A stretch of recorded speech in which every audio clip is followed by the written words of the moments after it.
Assalamualaikum warahmatullahi wabarakatuh. Kita akan mempelajari tentang teori graf, di mana teori graf ini nanti kita akan mencoba melihat bagaimana hubungan antar satu titik dengan titik yang lain yang merupakan suatu objek-objek diskrit yang bisa menghubungkan antar satu kota dengan kota yang lain, atau bisa dipakai untuk penempatan suatu zat-zat kimia, ataupun nantinya kita bisa melihat bagaimana cara pembuatan peta, ya. Dan juga hal ini nanti akan kita lihat bahwa di dalam teori graf ini kita juga akan bisa melihat bagaimana jarak-jarak antar kota yang paling dekat dengan satu yang lain, di mana kita selalu menggunakan GPS, ya, GPS. Oke, baiklah, kita bisa segera mulai tentang teori graf. Ya. Jadi teori graf ini merupakan presentasi objek-objek diskrit dari hubungan objek-objek tertentu, ya.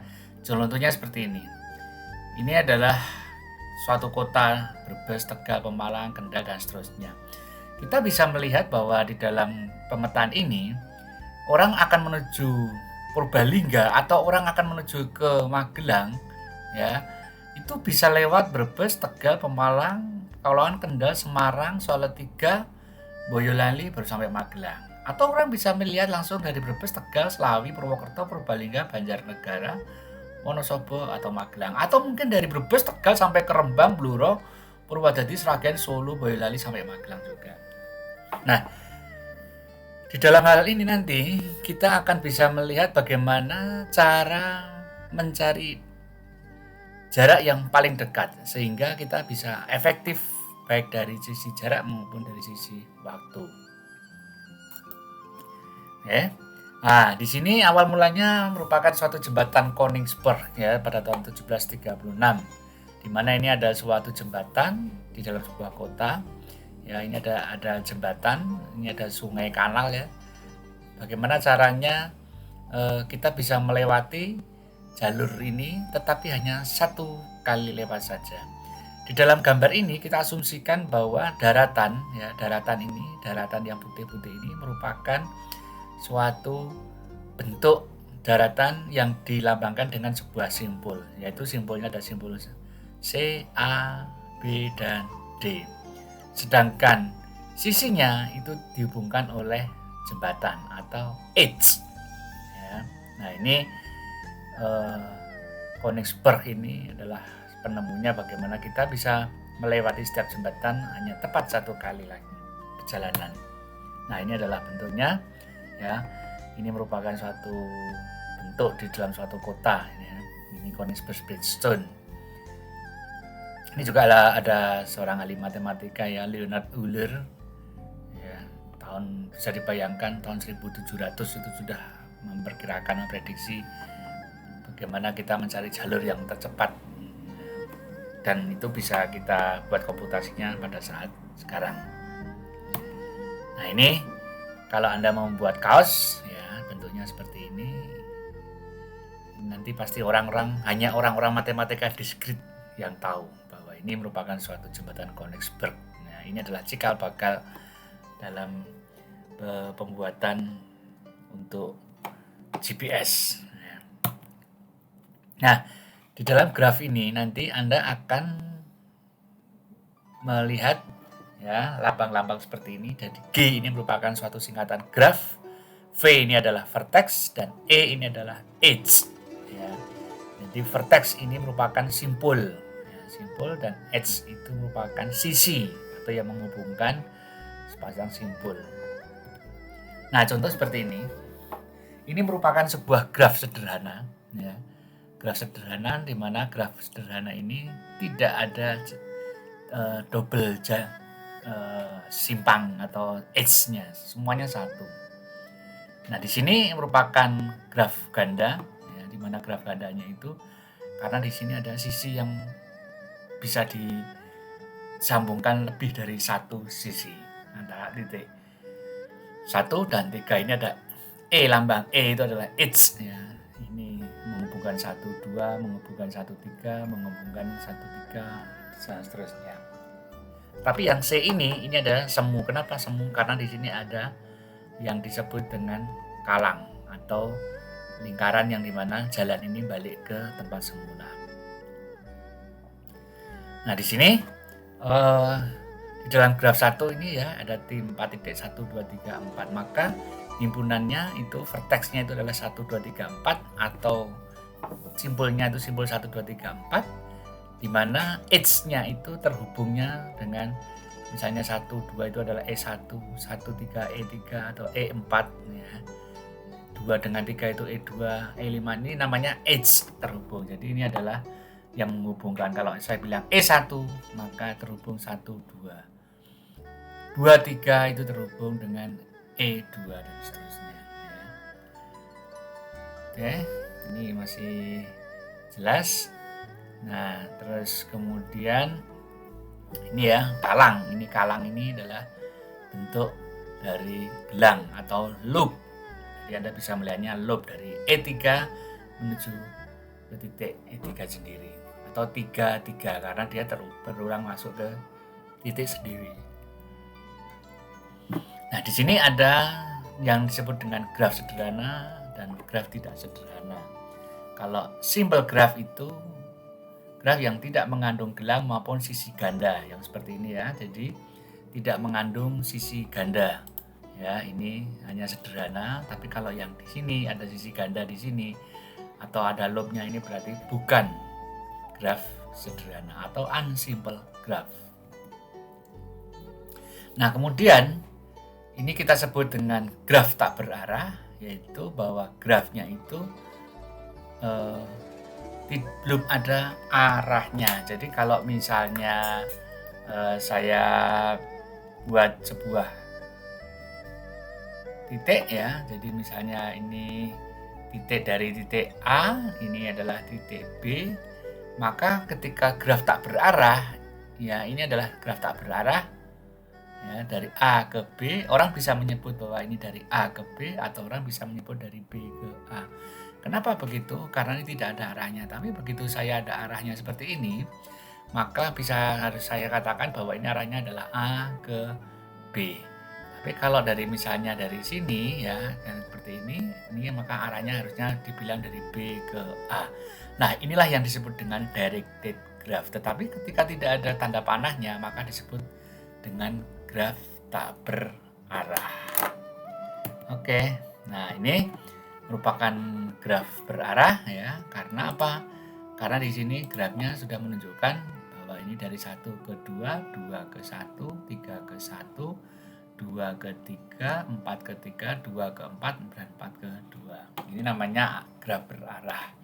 Kalau ini disebut dengan graf ganda berarah karena di sini ada graf 3 ke 1, 1 ke 3, dan seterusnya. Ini jadi ada bolak-balik ganda ya, ganda berarah. Nah, ini contoh pada penerapan teori graf ya. Jadi dari graf itu pada rangkaian listrik ada kapasitor, ada resistor gitu kan ya. Jadi ini merupakan suatu simpul-simpul ya, kita bisa simpulkan vertex A, B, C, D, E, dan seterusnya. Ini kalau rangkaian listrik. Nah, atau mungkin isomer. Isomer itu mempunyai bentuk yang sama. Jadi kalau ini ikatan metana, etana, propana, butana, dan seterusnya seperti itu ya. Ini adalah karbon mengikat 4 hidrogen. Atau bisa kita buat seperti ini. Ini kalau etana itu bentuknya seperti ini. Kalau ini adalah metana, ini adalah propana ya, CH3H8. Ini pemakaian dari graf. Atau misalnya ini transaksi kongruen pada basis data terpusat, yaitu bahwa ini T0 itu bisa berjalan ke T1 jika T1-nya itu menunggu proses transaksi T3-nya itu berjalan. Ya. Jadi T0 itu menunggu transaksi T1-nya. Nah, T3 ini bisa berjalan kalau T2-nya juga berjalan. Nah, apabila hal ini seperti ini, maka nanti akan terjadi suatu deadlock. Karena apa? Satu saja tidak bisa jalan, maka selesai sudah itu, mati semuanya, nggak bisa ada yang jalan. Nah, ini untuk pengujian program ya. Jadi teori graf itu bisa dipakai untuk menguji program. Salah satu contohnya adalah bagaimana kita menguji program read ya, baca pada saat X itu tidak sama dengan ya dari 0 sampai 999 maka dia kerjakan. Jika kurang dari 0 maka akan muncul tulisan tidak boleh negatif. Yang lainnya berarti dia positif. Masukkan X plus 10. Baca dan tulis. Nah, itu kalau dibuat dari bentuknya itu seperti ini. Jadi program itu bisa kelihatan. Apakah program itu efektif atau tidak itu bisa kelihatan dari sini. Ya. Ini keterangannya 1 baca ya kan. 2 ini ya, masukkan input. Ya. Inputnya lebih besar atau lebih kecil daripada 0 lebih kurang dari 9999 ini ya kan. Jika nilainya kurang dari 0 maka yang terjadi apa? Maka akan musuh tidak boleh ada masukan. Tapi kalau misalnya dia lebih besar maka langsung dieksekusi. Nah, ini bentuk langkah. Sebenarnya makanya untuk pembuatan suatu program itu apabila Anda runtut dalam pola berpikir, maka yang terjadi adalah bahwa pemikiran Anda dalam kesehariannya pun pasti akan runtut ya, karena tidak bisa program itu melompat-lompat, dia pasti akan sistematis. Oke, ini dalam bahasa otomata ya. Ini kita lanjut. Nah, ini untuk contoh graf bisa menggambarkan sistem kompetisi ya. Nah, sekarang ini kita lihat terminologi graf ini yang penting ya. Ada yang istilahnya adalah adjacent atau ketetanggaan. Apa sih yang disebut dengan adjacent atau ketetanggaan?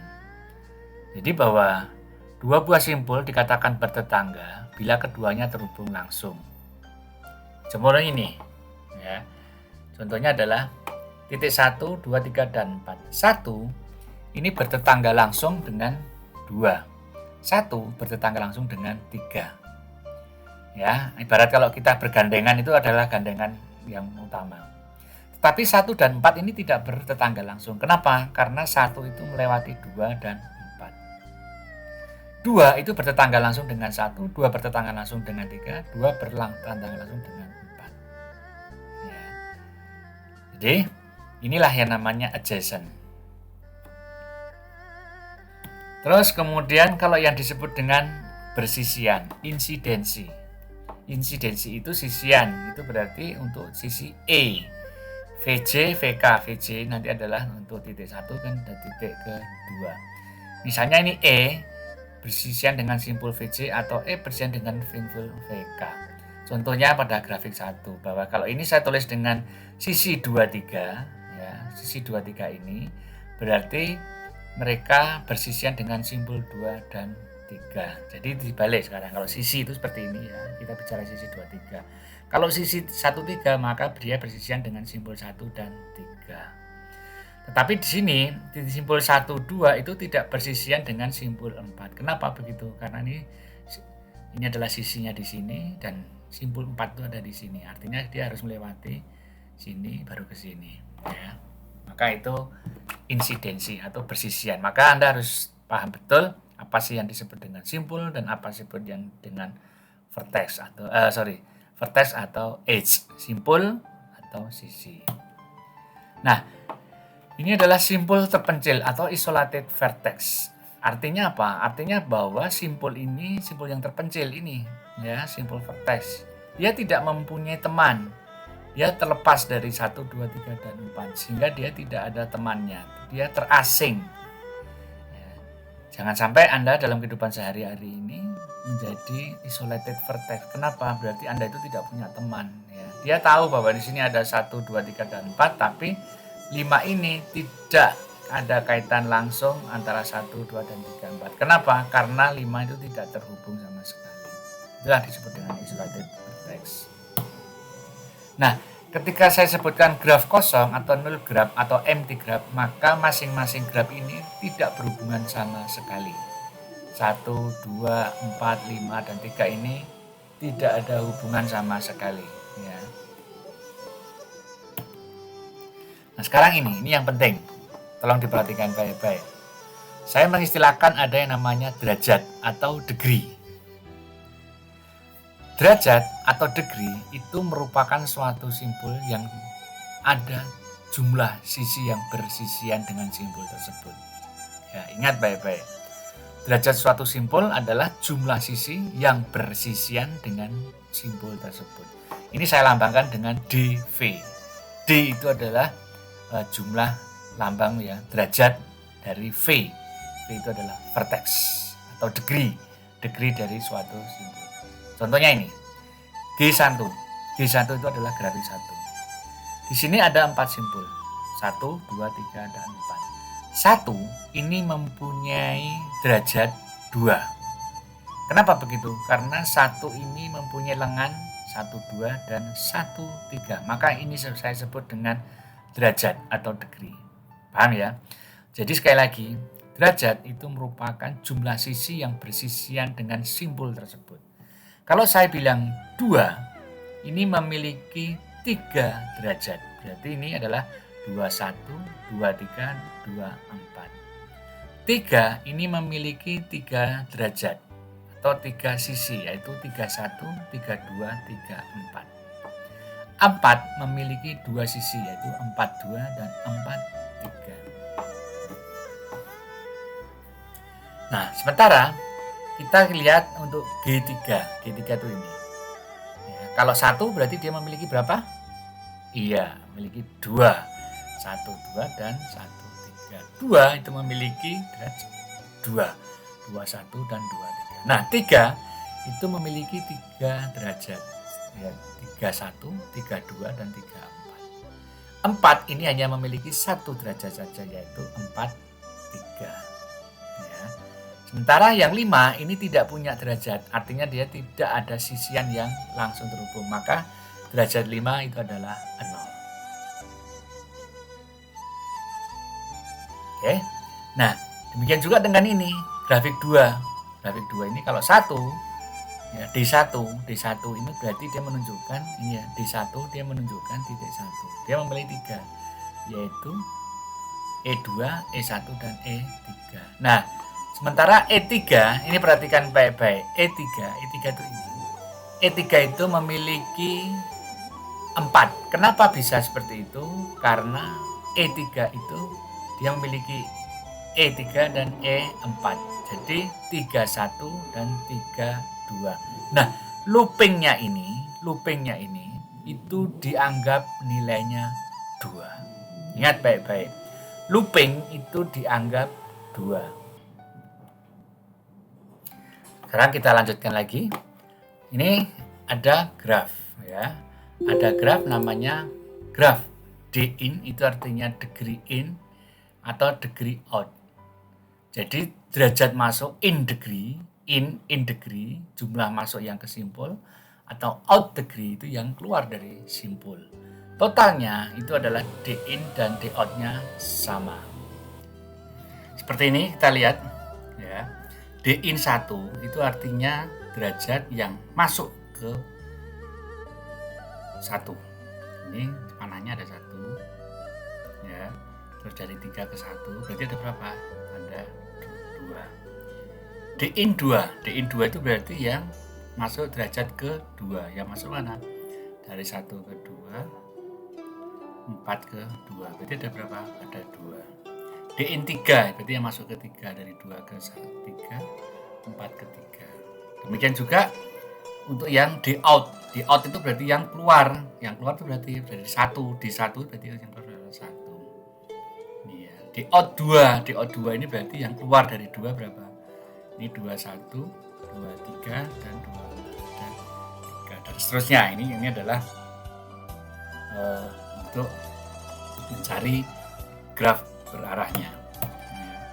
Nah, sekarang teorema lemma jabat tangan. Itu artinya apa? Artinya lemma jabat tangan itu bahwa jumlah derajat semua simpul pada suatu graf adalah selalu genap. Ya. Jadi jumlah derajat semua simpul pada suatu graf itu adalah genap, yaitu 2 kali jumlah sisi pada graf tersebut. Prinsipnya adalah ketika kita berjabat tangan, ya, tidak bisa orang berjabat tangannya sendirian, pasti ada pasangannya. Nah, inilah yang disebut dengan teorema jabat tangan, atau DV itu 2 kali EH-nya. Jadi kalau G1 G1 ini tadi ya, ini G1 itu ini ya, G1 di sini. Maka D1 ditambah D2 ditambah D3 ditambah D4. Ini tadi kan 2, 3, 3, 2. Jumlahnya berapa? 10. 2, 3, 3, 2 itu dari mana? Ya dari ini tadi. 1 itu kan punya 2, 2 punya 3, 3 punya 3, 4 punya 2 derajat. Berarti dijumlahkan 10. Nah, sehingga 2E, rumus 2E ini berarti 2 kali jumlah sisi. Berapa? 2 kali jumlah sisi sama dengan berapa? 10. Berarti pasti ada 5. Coba kita hitung. 1, 2, 3, 4, 5. Nah, benar. Jadi artinya bahwa dalam suatu simpul di sini itu pasti akan genap. Nah, itu 2E. Ya. Jadi kalau graf 2 itu ini. Graf 2 itu D1, D2, D3-nya ini kita hitung. Jumlahnya berapa? 3, 3, 4, berarti berapa? 10. Berarti nanti pasti akan ada 2 kali E. E-nya itu apa? H atau sisi. Berarti berapa? 2 kali 10 ada 5. Kita lihat sekarang. 1, 2, 3, 4, 5. Nah, berarti ini ada 5. Ya. Nah, demikian juga dengan G3. G3 itu berapa? D1, D2, D3, D4, dan D5. Loh, D5 kok dijumlah? Ya tidak apa-apa, pokoknya semua titik itu dijumlah. Kan ini tidak ada, jadi hasilnya kan 0. Jumlahnya berapa? 8. Berarti 2 kali berapa? Kali 4. 1, 2, 3, 4. Nah, inilah namanya lema jabat tangan. Ya. Nah, sekarang kalau kita melihat gambarnya itu mungkin mudah, kita bisa tahu. Tapi kalau dibalik, jadi begini. Saya memiliki angka 23112, buatlah gambarnya. Nah, ini yang akan jadi masalah ya. 23112 ini bisa nggak digambar ya? Ini artinya apa? Bahwa ini ada 1, 2, 3, 4, 5, ada 5 titik. Titik pertama mempunyai 2 sisi, titik kedua punya 3 sisi, titik ketiga punya 1 sisi, titik keempat 1 sisi, titik kelimanya 2 sisi. Nah, ini kita coba dulu. 2 tambah 3 berapa? 5 tambah 2, 7, 9. Nah, 9. Oh, ternyata berarti yang A ini tidak bisa digambar. Ya, kenapa? Karena jumlahnya tidak genap. Tapi kalau yang di bawah berapa? 2, 3, 3, 4, 4. Nah, ini berarti ini ada titik 1, 2, 3, 4, 5. Ada 5 titik. Ada 5 titik, ada gambar. Nah, ini agak sulit. Kenapa begitu? Karena orang punya imajinasi yang berbeda-beda. Ini dibolak-balik boleh nggak angkanya? Oh, boleh saja. Coba saja ini dibalik. 2, 3, 3, 4, 4. Nah, ini ada 5 titik. 1, 2, 3, 4, 5. Nah, ini kan titik pertama titiknya 2. Berarti ini 2 ya kan. Titik kedua 3. Ketiga itu berarti ini 1, 2, 3. Yang ini 3 lagi. 1, 2, 3. 4. Ini 1, 2, 3, 4. Yang ini 4. Berarti ini 1, 2. Nah, tambah 1 bola lagi. Ya, jadi sekali lagi, kalau kita melihat dari gambar menuju ini itu gampang. Tapi kalau dari angka dibuat gambar ini yang agak susah. Ya. Nah, ini latihan saja lah. Nanti Anda bisa bikin. Bisa nggak ini mana yang bisa dibikin? Ya, kita nanti bisa. Ini ada jawabannya. Ya, nanti tidak mungkin coba. Nah, ini sekarang lintasan atau pad. Ya. Jadi lintasan itu yang panjangnya N dari simpul V0 ke simpul tujuan dalam satu graf. Ya. Jadi ditinjau nih lintasan 1, 2, 3, 4. Lintasan dengan barisan sisi 1, 2, 4, 3. Jadi ini lintasan itu mana? Ini 1, 2, 4, 3. Nah, ini lintasan. Ya, ini lintasan. Jadi lintasan itu adalah panjangnya N atau jumlah simpul awal ke simpul tujuan. Simpul awalnya mana? 1. Ketujuannya mana? Kedua. 2 kemana? Keempat. 4 kemana? Ketiga. Jadi ada berapa? 1, 2, 3. Ya. Kalau sampai lagi, sampai nutup berarti ya 1, 2, 4, 3, 1, 3, 4. Ya. Ini simpulnya. Kalau panjang lintasan itu apa? Panjang lintasan itu adalah jumlah sisinya. Nah, itu namanya panjang lintasan. Ya.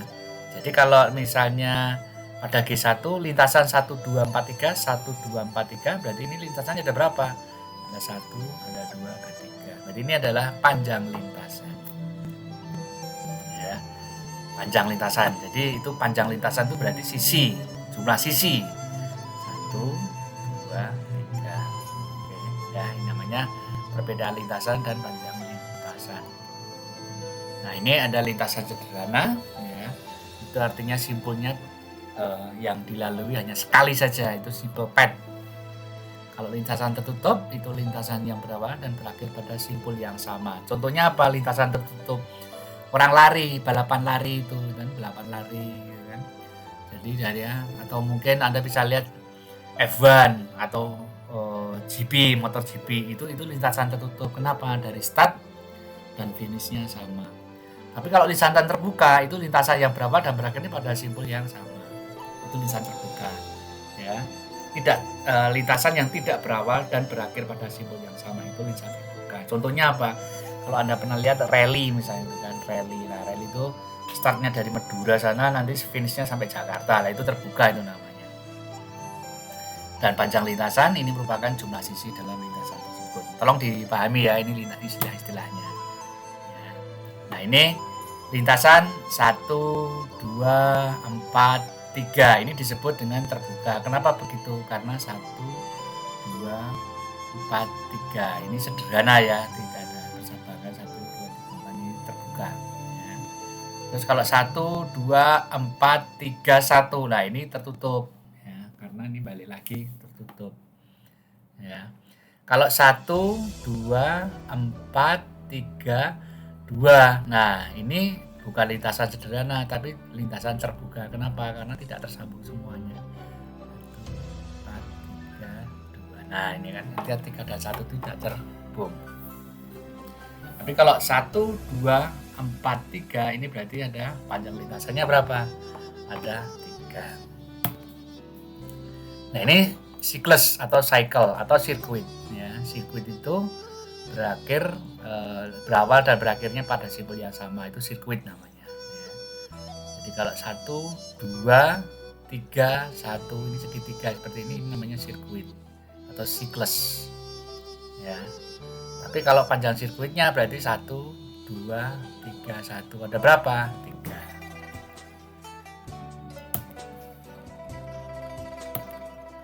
Nah, kalau terhubung dua buah simpul V1 dan V2 terhubung jika terdapat lintasan V1 dan V2. Ya. Ini namanya terhubung. Artinya bahwa V1 ya, dan V2 ini terhubung jika terdapat lintasan V1 dan V2 atau connected graph. Tapi kalau dia tidak terhubung maka disebut dengan disconnected graph.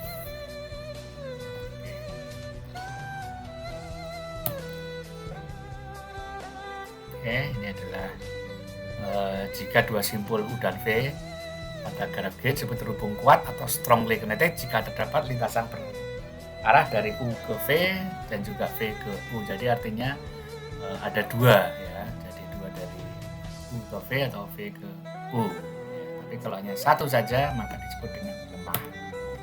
Nah, contohnya seperti ini ya. Ini Bansan ini ya 1, 2, 2, 1 dia kuat ini, tapi yang di sini dia lemah karena dia punya 1. Tapi kalau yang ini grafnya terhubung kuat 1, 2, 2, 1, 2, 3, 3, 2 ini yang kuat ini.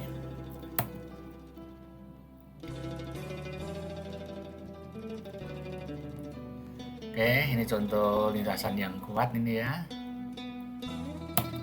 Nah, ini sekarang up graph ya. Misalkan G itu merupakan sebuah grafik antara vertex dan edge-nya, dia mempunyai sisi dan punya simpul ya. Di sini ya. Jadi graf ini misalnya G1 dia punya V1 E1. Ya, disebut dengan upgraph, subgraph jika V1 itu merupakan anggota himpunan dari V dan E1 merupakan himpunan anggota dari E. Jadi Anda bisa lihat ini adalah graf utuh. Ya, ini graf utuh. Graf G1 utuh. Nah, disebut dengan komplement atau upgraph-nya itu apabila ini kan kita coba lihat. Ya, titik 1, 2, 3, 6, 5. Ini diambil ini ya. Ini kita potong, kita ambil. Nah, disisakan bentuknya seperti ini. Jadi grafik ini, sisanya ini. Ini namanya upgraph. Nah, yang kita ambil tadi, yang 1, 2, 2, 3, 2, 6, 6, 5 ini kan jadinya ini. Ini merupakan komplement dari upgraph B. Komplement itu ingat ya, komplement itu apa? Kan yang bukan anggota dari ini. Ya, di sini. Ya, jadi ini adalah graf utuh, yang ditinggal ini adalah subgrafnya, ini adalah komplementnya. Jika misalnya Anda punya rumah, atapnya itu diambil, nah itu diambil itu berarti dia komplementnya ya. Rumah yang tidak ada atapnya itu namanya upgraph.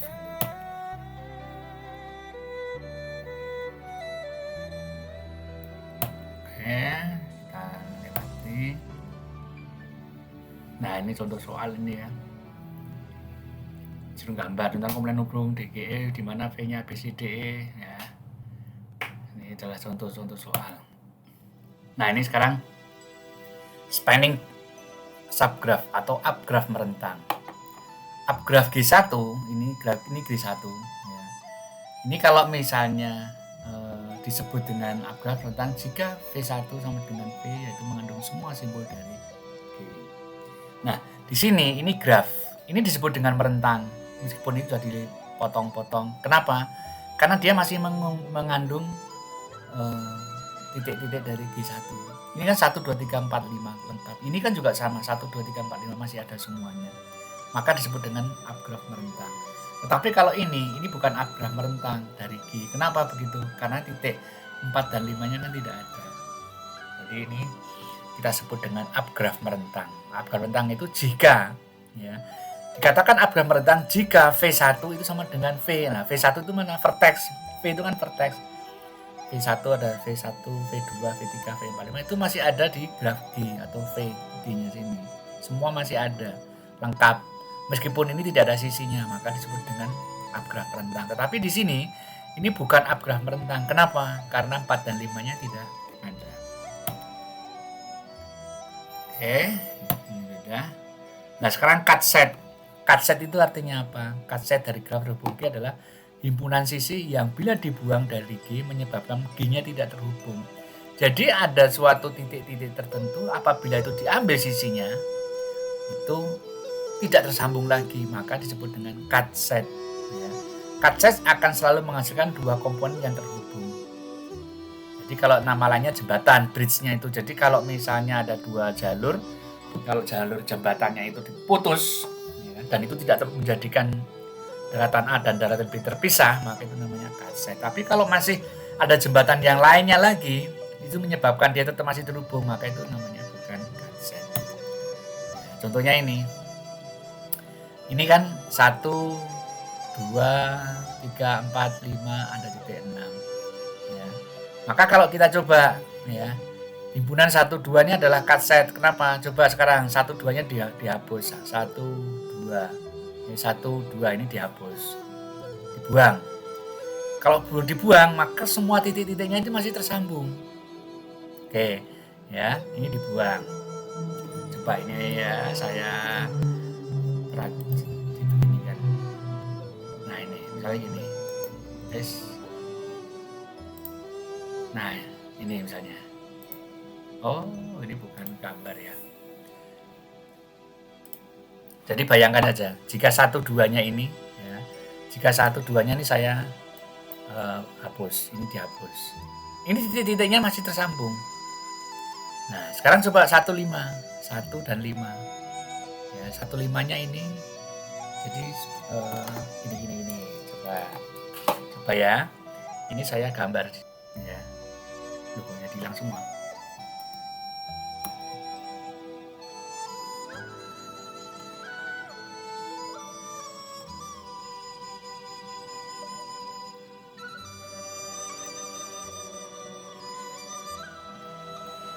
Oke, ya ini titik saya hapus, 1, 2 saya hapus, masih tersambung dia, sambung.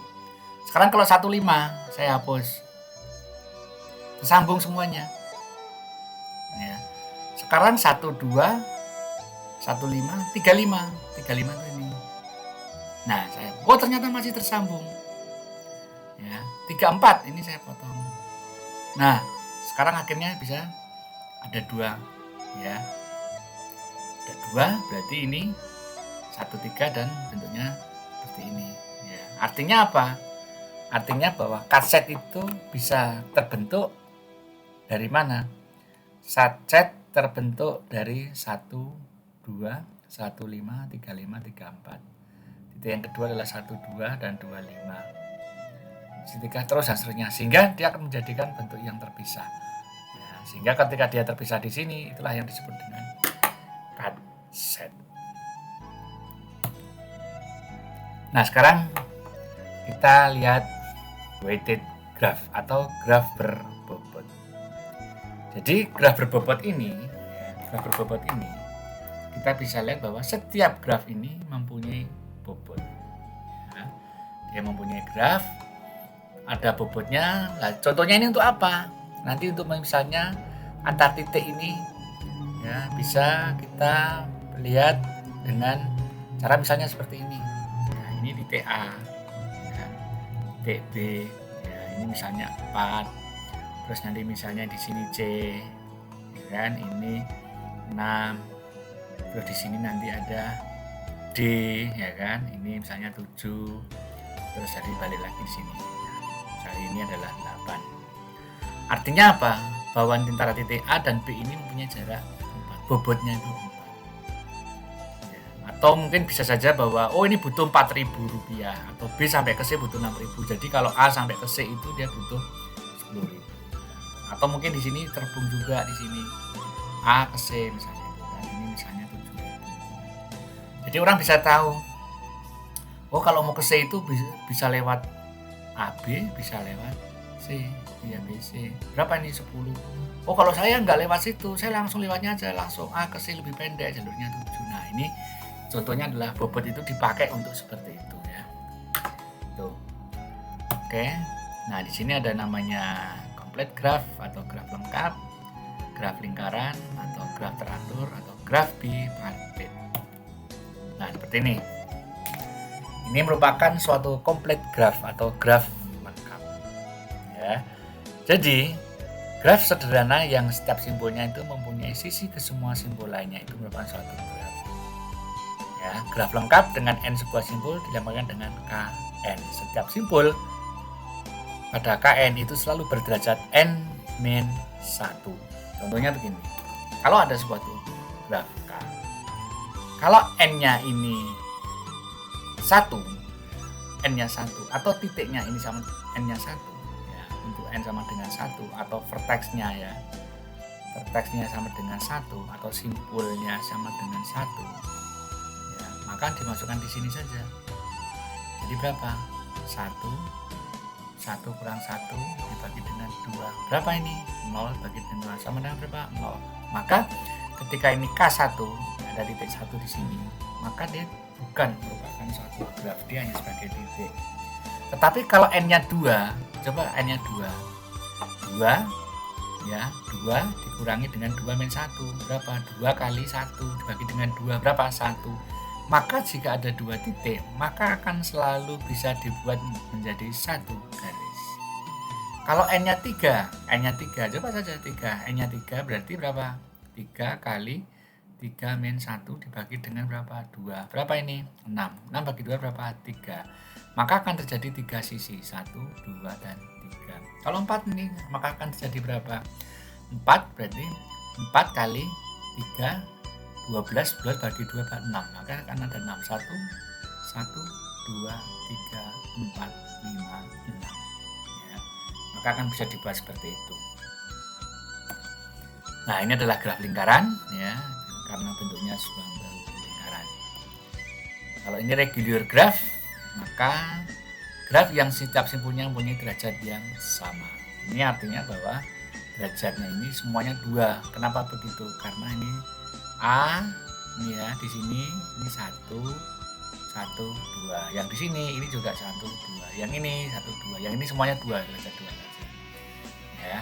Jadi bisa dituliskan bahwa n kali r dibagi dengan 2. N itu adalah jumlah titik. Jadi kalau ini 3 berarti ini sama dengan 3 kali r ya. R itu apa?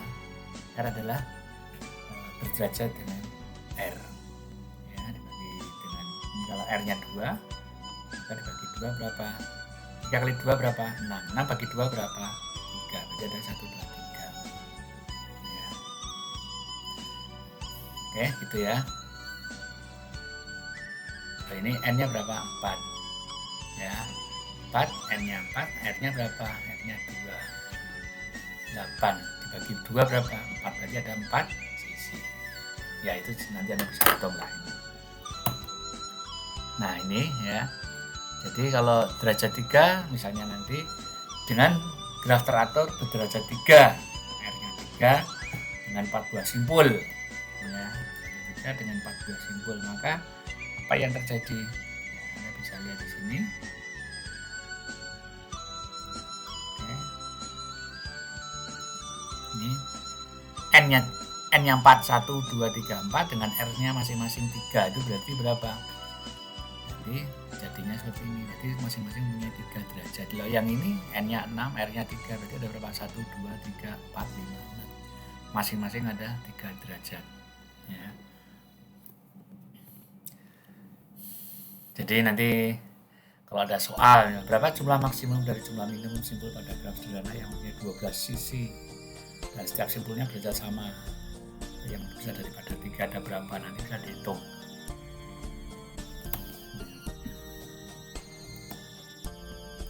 Ini contoh. Nah, ini kalau graf bipartit, yaitu di mana graf bipartit merupakan graf yang dapat dipisah menjadi 2 himpunan bagian V1 dan V2. Ya, jadi setiap sisi G akan menghubungkan simpul dari sisi V1 ke V2. Ini kan terhubung semuanya ini. Yang namanya bipartit ya. Satu terhubung dengan di sini, terhubung dengan di sini, yang ini terhubung dengan sana, ini terhubung dengan di sini. Jadi ini adalah namanya bipartit. Nah, ini V1 ya. Ini adalah graf bipartit karena simpul-simpulnya dapat dibagi menjadi V1 yaitu A, B, C, D. Ini ada A, B, C ya. A, B dengan D. Satunya V2-nya itu C, E, F, G. Nah, ini bisa terhubung semuanya. A terhubung dengan G, ya A terhubung dengan G terhubung dengan C, B terhubung dengan G terhubung dengan F dengan E dengan C. D-nya terhubung dengan C, ada terhubung dengan G terhubung dengan F terhubung dengan E dan seterusnya. Tuh. Ini adalah graf bipartit.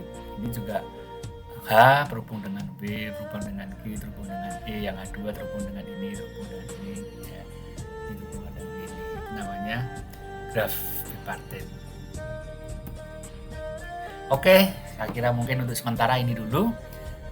Mungkin minggu depan akan kita lanjut pada sesi berikutnya, yaitu pada masalah pembobotan. Oke, terima kasih. Selamat siang. Assalamualaikum warahmatullahi wabarakatuh.